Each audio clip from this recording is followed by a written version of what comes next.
Hey guys, my name is Rudy, and if you guys have been following my videos, after a good workout, it is time for a good shower. So I'm taking you to the shower today on my series of stuff and things, helping you do stuff and things. This is my shower. Some of you guys asked about this before, so I'm going to present this. What I did is when I bought my house, it came with this bottom piece here. Bottom part was done, the glass was not.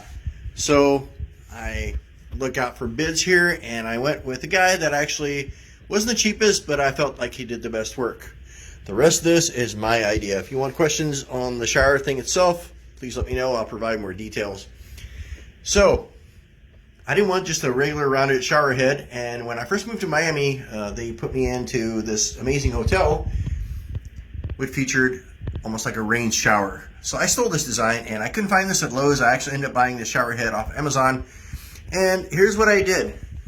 I took the existing shower head right here, and I bought a brass nut over here, some plumber's tape here between, and an extension pipe all the way to the top.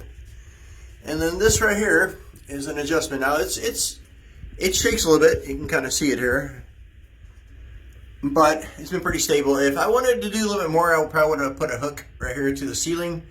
But this thing's been up here for quite some time. One of the things I do love about this design is if you look up here on these points, they actually have this little thing, these rubber ends here, and these rubber nipples here can actually be cleaned.